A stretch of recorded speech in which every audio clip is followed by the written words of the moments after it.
flick to link, a link to flick.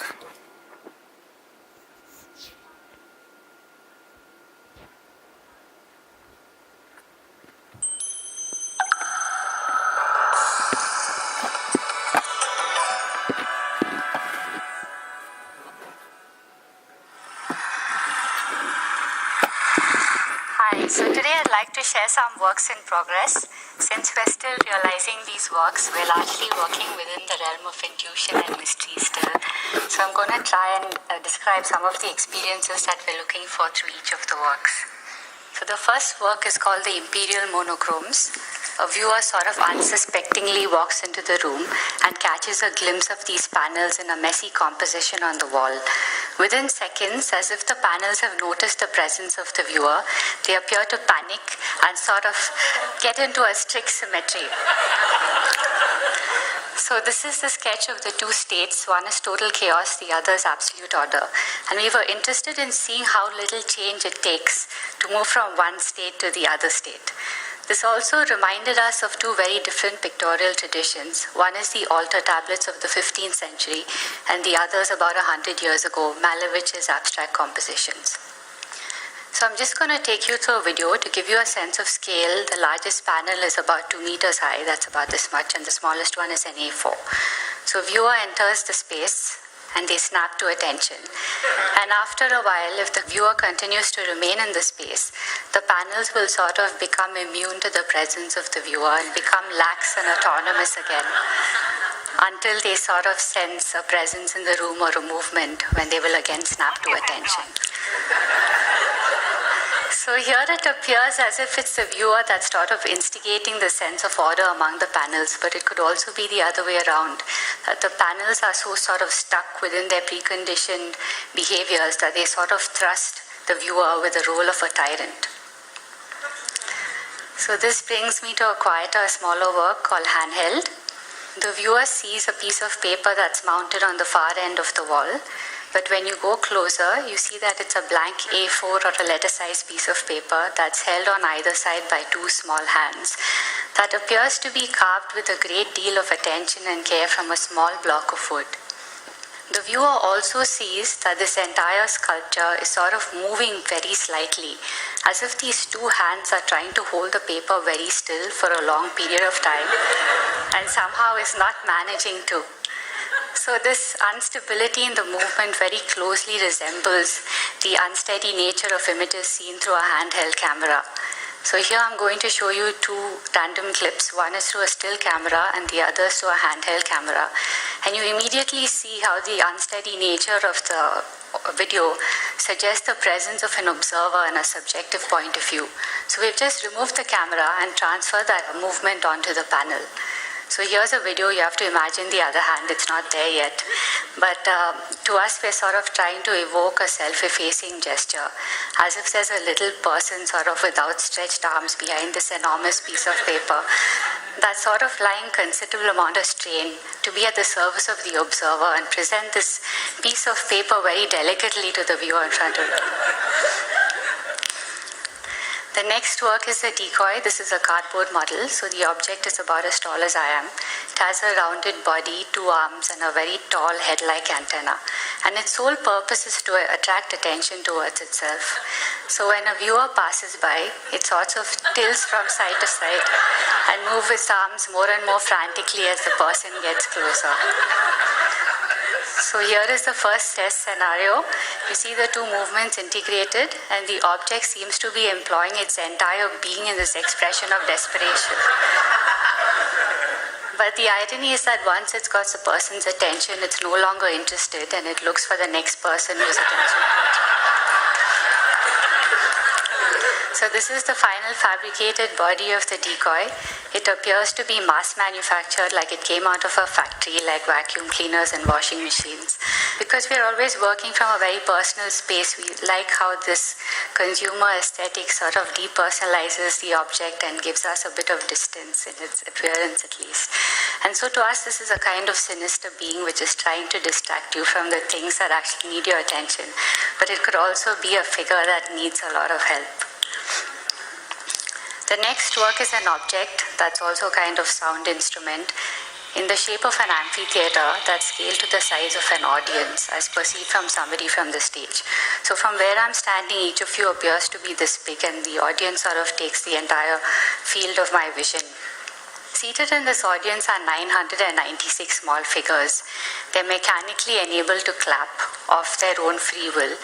This means that each of them can decide if and when they want to clap, how hard, for how long, how they want to be influenced by those around them or influence others, and if they want to contribute to an ovation. So when the viewer steps in front of the audience, there will be a response. It could be a few claps or a strong applause, and then nothing happens until the viewer leaves the stage, and again the audience will respond. It could be anything from a few feeble claps from members in the audience, or it could be a very loud ovation. So to us, I think we're really looking as an audience as its own object or its own organism that's also got a sort of musical-like quality to it, an instrument. So the viewer can play it by eliciting quite complex and varied, nuanced musical or sound patterns, but cannot really provoke the audience into any particular kind of response. So there's a sense of judgment and capriciousness and uneasiness involved. It also has an alluring and trap-like quality to it. So here, if you see, we're quite excited about the image of the head splitting to form the two hands. So here's a small visual animation as if the two sides of the brain are sort of clashing against each other to kind of make sense of this duality and the tension. And here is a prototype. So we can't wait to be engulfed by 996 of them. Okay, this is the last work. It's called The Frame Runners. It comes out of the idea of a window. This is an actual window in our studio. And as you can see, it's made up of 3 different thicknesses of wooden sections. So we use the same window vocabulary to construct our own frame or grid that's suspended in the room and that can be viewed from 2 sides. This grid is inhabited by a tribe of small figures. They're also made up of 3 different sizes, as if to suggest a kind of perspective or landscape on the single plane. Each of these figures can also run backward and forward in the track and hide behind 2 adjacent tracks. So in contrast to this very tight grid, we wanted to give these figures a very comical and slapstick-like quality, like as if a puppeteer has taken them and physically animated them down the path. So we like the idea of these figures sort of skipping along, like they're oblivious and carefree and happy-go-lucky and content, until they sort of sense a movement from the viewer and they will hide behind the fastest wall.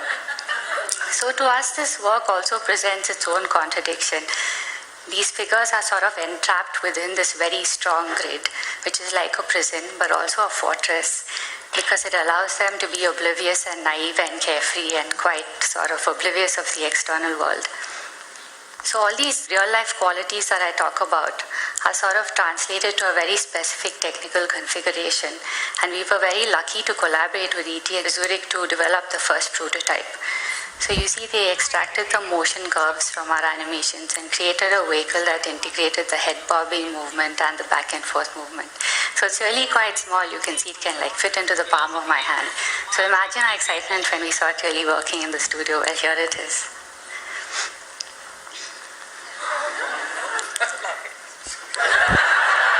Thank you.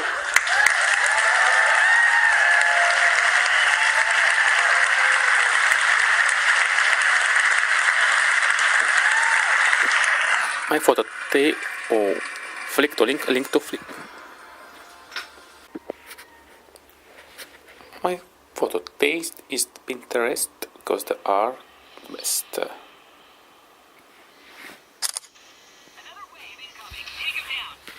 Welcome back to English at University, the series that teaches some English phrases to help you through your first year of study abroad. Mary's finally found her way to the university, no thanks to new student Daniel. She's managed to find her way to the accommodation block and is looking for her new room. It's exciting, isn't it, Mary? Well, I'm at my room 101, but the door's already open. Well, you'd better go in. Good luck. Oh, hello. Sorry, I thought this was my room. Room 101. Yeah, it's room 101, and you must be my new roommate. We share rooms here. I'm Abby, pleased to meet you. Nice to meet you too. But I didn't realize I was sharing a room. Oh, don't worry, I won't bite. We'll have a blast. A blast? A laugh, a party, an amazing time. I've been here 3 years. It's great. Loads of fit guys, parties. And studying? What's that? Listen, don't mind my mess. I tend to dry my washing on the windowsill. That's when I actually wash it. Sorry about the clothes on the floor. And all that stuff on the desk is mine. I'm sure you won't be needing the desk anyway. Well, Mary, this place is a tick. That means it's really messy. It's time you put your foot down. It's your room too, and she'll have to compromise. You'll have to ask her to tidy up and set some ground rules. You know, the basic rules of how something should be done. Oh, okay. Abby, it's great that we're going to be roommates. But could we set some ground rules, please? Would you mind keeping the room a bit more tidy? It would be a great help if I could have some space on the desk to put my things. And, maybe you could keep your things on your side of the room, and I'll look after this side. Would that be a reasonable compromise? Oh, well, I suppose so. Well done, Mary. This place looks like a bomb's gone off. It's really untidy. And if you don't say what you want, then you won't get it. Even though you're the new girl, Abby will hopefully see that you're not to be messed with. Here are those phrases again. Could we set some ground rules, please? Would you mind keeping the room a bit more tidy? It would be great if I could have some space on the desk to put my things. Would that be a reasonable compromise? Visit bbclearningenglish.com to practice these phrases and learn more about student accommodation in the UK. Now, has Abby agreed to tidy up this pigsty, this horrible messy room? Well, Mary, you're a bit bossy, but I think we're going to get on very well. Anyone at home? Oh, no, not him. Hi, Mary. I found out that this was your room. Hey, Mary, who's this loser? Stick with me and I'll introduce you to lots of guys at Freshers Week.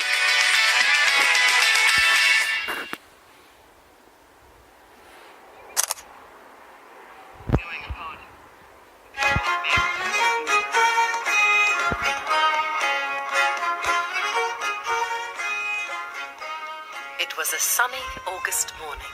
William Shakespeare is at the market.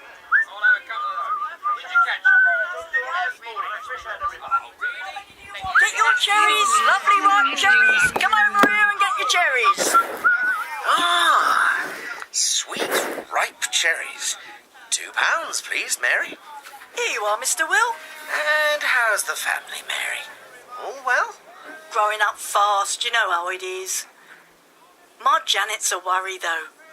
That Robert Harley says he wants to marry her, but I don't trust him.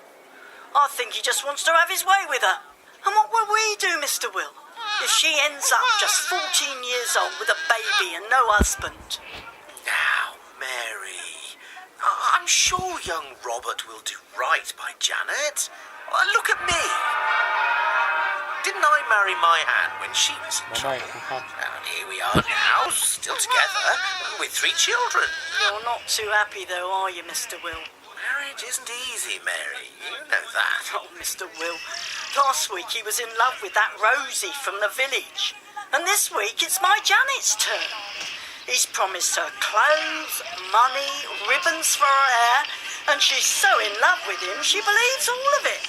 I tell you, she's living in a fool's paradise. A fool's paradise? That might sound good in my play. Romeo and Juliet, the star-crossed lovers. Romeo says he'll marry Juliet, but Juliet's nurse doesn't trust him. She warns him not to make false promises just to get Juliet into bed. Listen, Mary, it'll go like this.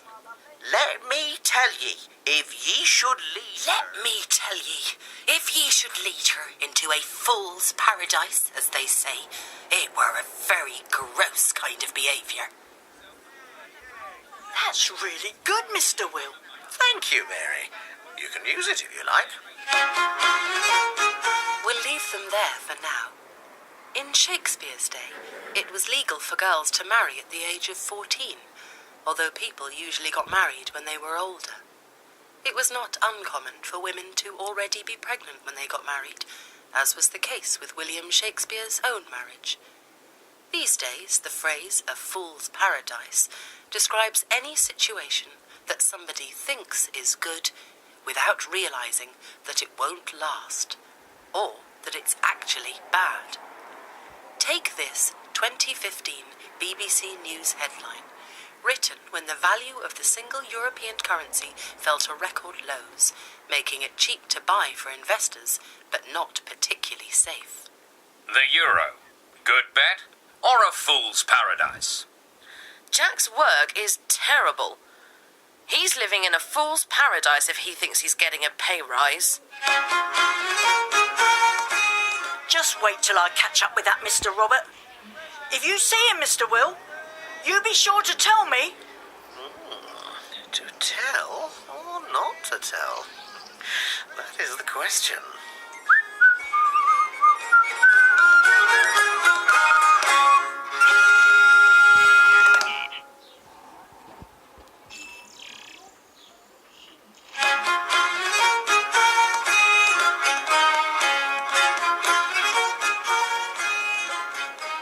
It was a sunny August morning.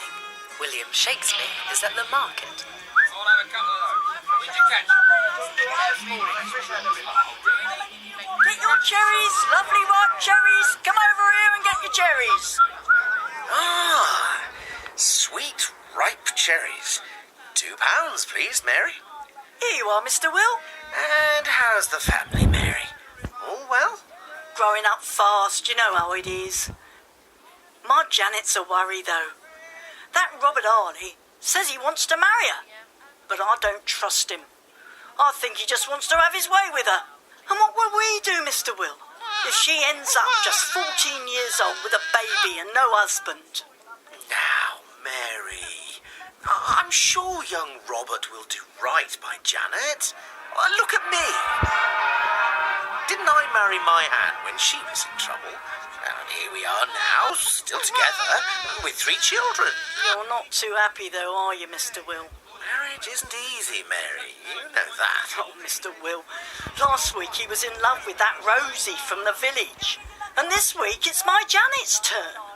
He's promised her clothes, money, ribbons for her hair, and she's so in love with him she believes all of it. I tell you, she's living in a fool's paradise. A fool's paradise? That might sound good in my play. Romeo and Juliet, the star-crossed lovers. Romeo says he'll marry Juliet, but Juliet's nurse doesn't trust him. She warns him not to make false promises just to get Juliet into bed. Listen, Mary, it'll go like this. Let me tell ye, if ye should lead Let me tell ye, if ye should lead her into a fool's paradise, as they say, it were a very gross kind of behaviour. That's really good, Mr. Will. Thank you, Mary. You can use it if you like. We'll leave them there for now. In Shakespeare's day, it was legal for girls to marry at the age of 14, although people usually got married when they were older. It was not uncommon for women to already be... Flick to link, a link to flick.